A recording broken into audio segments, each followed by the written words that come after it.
Assalamualaikum warahmatullahi wabarakatuh.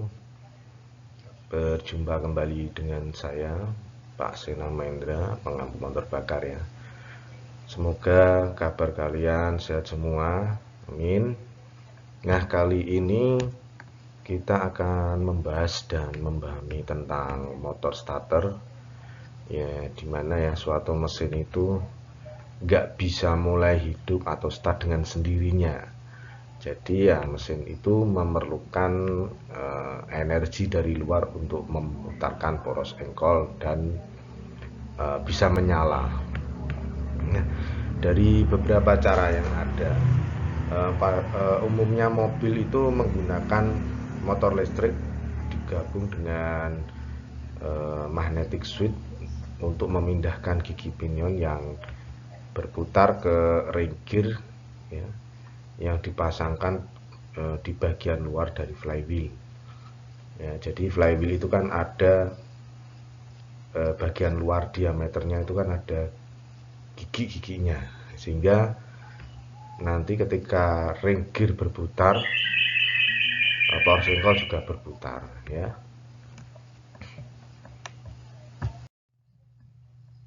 Nih, motor starter itu harus bisa menghasilkan momen yang besar ya untuk memutarkan poros engkol, apalagi 4 silinder seperti ini ya. Dari tenaga yang kecil itu ada baterai ya, baterai yang membantu untuk memutar motor starter tersebut. Nah, hal yang harus diperhatikan yang lain itu bahwa motor starter ini harus sekecil mungkin ya, biar enggak terlalu memenuhi space di dalam mesin atau di luar mesin atau di dalam kabin mesin. Nah, walaupun kecil tapi tenaganya besar. Nah, itu. Nah, untuk itulah motor seri DC ini yang searus arus arah ini umumnya digunakan oleh mobil. Nah, motor starter yang digunakan pada mobil itu ini dilengkapi dengan switch switch apa namanya? Switch magnetic switch atau gigi pinion. Ini untuk mengait dan melepas dari ring gear yang ini loh, roda gila ini ada giginya. Ya. Ya.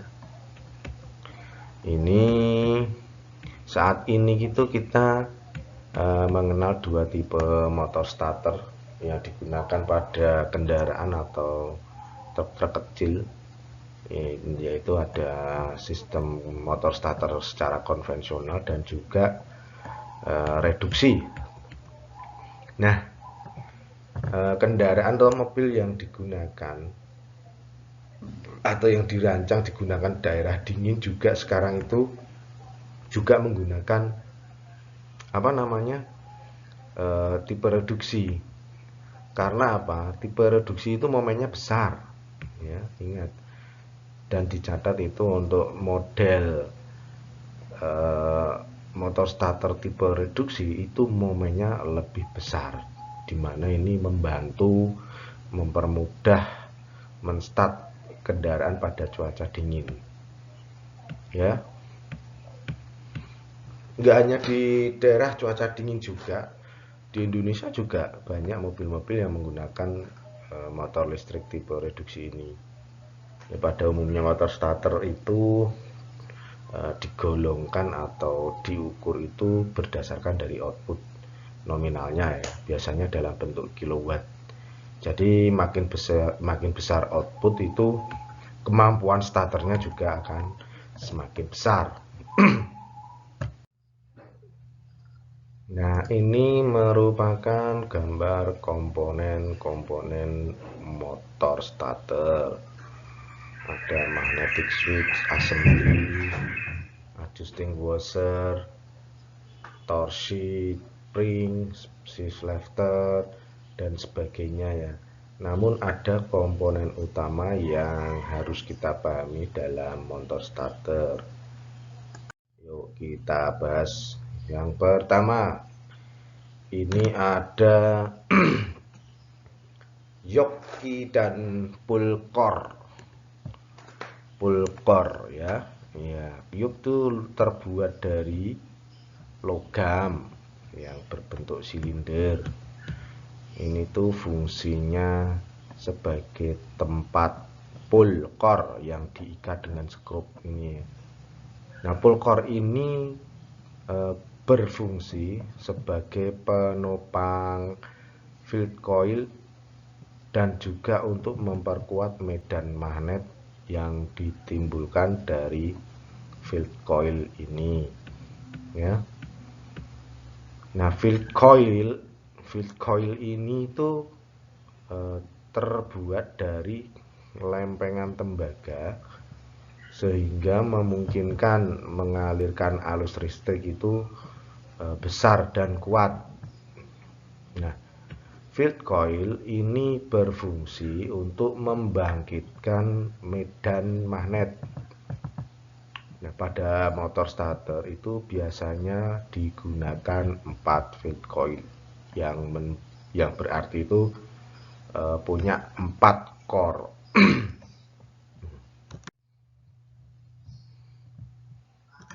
Nah, yang berikutnya ini ada armatur dan shaft.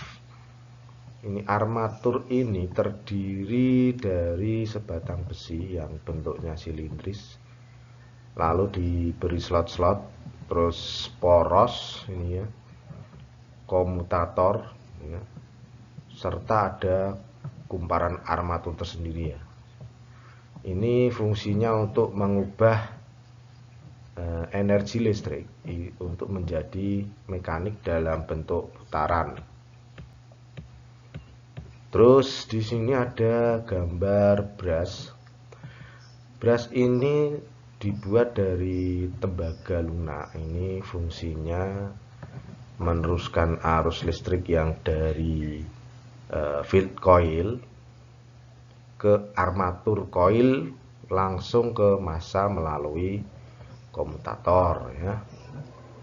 Nah, umumnya motor starter itu mempunyai 4 buah brush ya, yang dikelompokkan menjadi 2. Ini ada 2 buah disebut brush positif dan 2 buah brush negatif. Oke. Lalu ini ada apa namanya ini? Armatur brake. Nah, ini hanya untuk mengerem putaran armatur ya.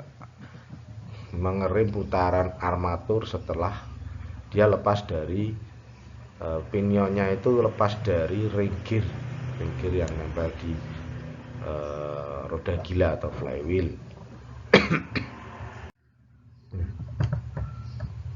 Terus ada drive lever.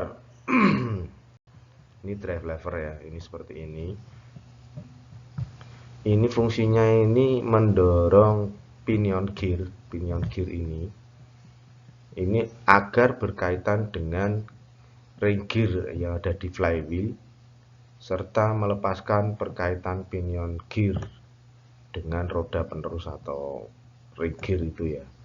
Jadi bisa bergerak ke sana dan ke sini. Oke.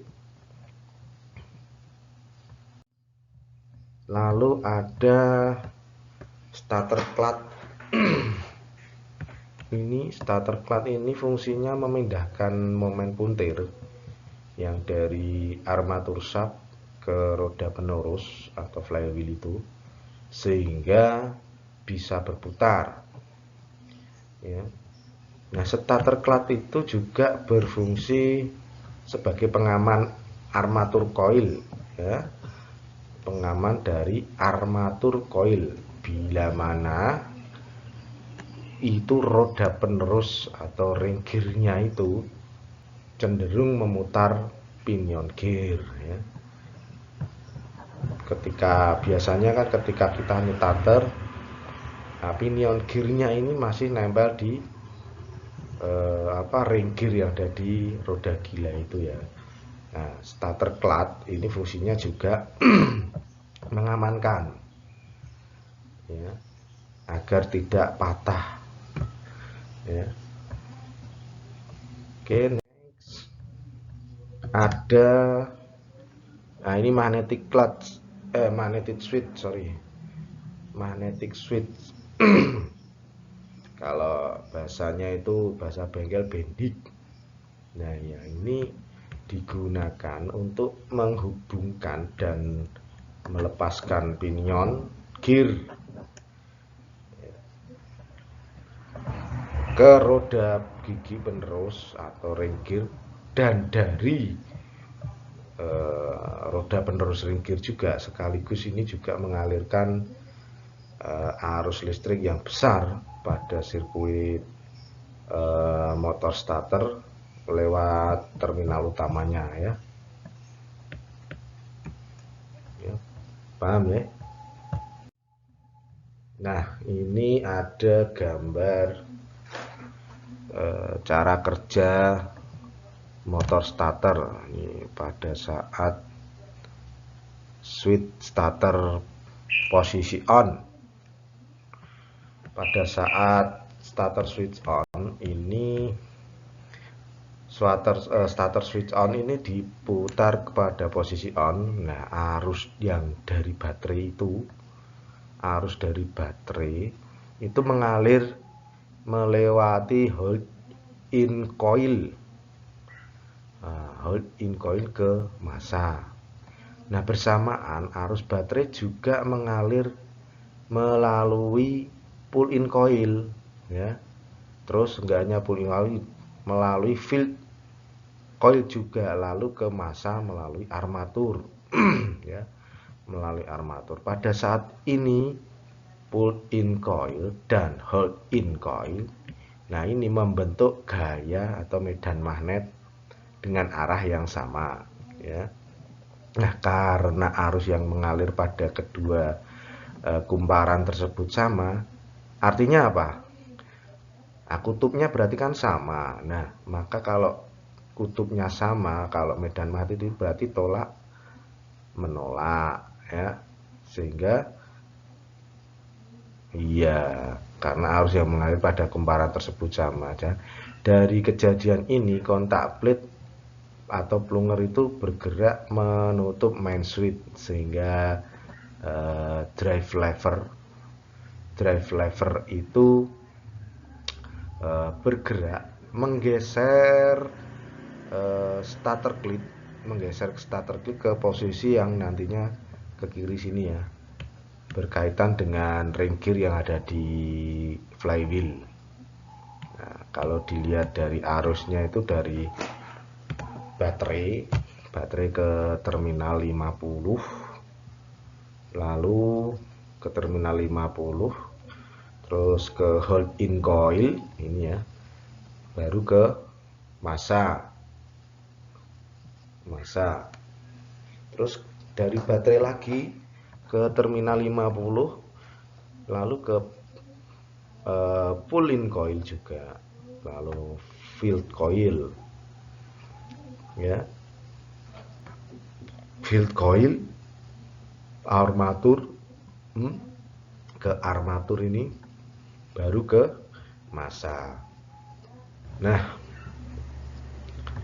karena arus yang mengalir ke field coil ini saat itu kecil, maka ini armatur ini berputarnya lambat. Nah, sehingga memungkinkan untuk perkaitan pinion dengan ring gear ini menjadi smooth ya. Nah, pada keadaan ini kontak plate itu belum menutup main switch. Oke, paham ya? Lanjut. Nah, ini ini pada saat pinion itu berkaitan penuh. Nah, bila saat pinion gear itu sudah berkaitan penuh dengan ring gear, ini kontak blade itu akan mulai menutup main switch ya. Pada saat ini aliran arus itu akan menjadi dari baterai ya, dari baterai menuju terminal ke 50 sini, baru ke hold in coil di sini, terus baru ke massa, terus yang dari baterai lagi yang main switch masuk ke main switch. Main switch itu terminal C. Ini setelah itu terminal C baru ke field coil, terus baru armatur, dan baru ke massa ya. Nah, karena di terminal C ini ada arus, maka arus dari pulling coil ini tidak dapat mengalir ya. Akibatnya kontak plate ini ditahan oleh kemagnetan hold in coil ya. Nah, bersamaan dengan itu arus yang besar itu akan mengalir ke baterai dari baterai ke field coil ya, ke field coil, terus ke armatur, terus ke massa itu melalui main switch ya. Nah, akibatnya itu motor starter menghasilkan momen puntir yang besar. Nah, ini yang digunakan untuk memutar ring gear ya. Bila mana mesin mulai hidup, ring gear ini akan memutar armatur melalui pinion. Nah, untuk menghindari kerusakan armatur ya, maka kopling starter itu akan membebaskan dan melindungi armatur dari putaran yang berlebihan. Paham ya? Oke, next untuk selanjutnya pada saat starter switch off. Nah, saat starter switch off ini dan main switch ini dalam keadaan belum membuka atau belum bebas ya dari kontak plate. Nah, maka aliran arus ini akan menjadi ya, kalau dari baterai sini menuju ke terminal 50, lalu ke main switch, terus ke terminal C, terus ke mana ini, ke field coil ya, ke field coil, terus ke armatur, baru ke massa. Nah, karena starter switch itu off, maka pull in coil dan hold in coil ini tidak mendapat arus dari terminal 50, tapi melainkan dari terminal C ya. Ingat ya, ini dari terminal C, sehingga aliran arusnya itu menjadi dari baterai, terus terminal 30 main switch, terminal C ya, ke terminal C, baru ke pull in coil dan hold in coil, lalu ke massa ya. Terus nah, karena arus pull in coil dan hold in coil ini berlawanan, maka arah magnet yang dihasilkan berlawanan. Nah, sehingga keduanya itu saling apa yuk ya, menghapuskan. Hal ini akan mengakibatkan kekuatan return spring ini dapat mengembalikan kontak plate ke posisi semula. Nah, dengan demikian drive lever ini dapat menarik starter clutch dan pinion gear bisa terlepas dari pertautan ring gear ini ya. Oke, paham ya? Nah, untuk lebih jelasnya ini Anda bisa menyimak video tentang sistem motor starter pada laman ini ya, laman www YouTube. Nanti Anda klik ya, Anda bisa mempelajari juga. Dan yang terakhir ini untuk tugas Anda ini buat rangkuman dari materi motor starter ini ya. jangan lupa nanti Anda upload. Oke? Baiklah, ini yang bisa saya sampaikan, semoga bermanfaat. Terus kurang lebihnya mohon maaf jika ada kesalahan ya ketika saya menjelaskan ini. Oke, sekian, wassalamualaikum warahmatullahi wabarakatuh.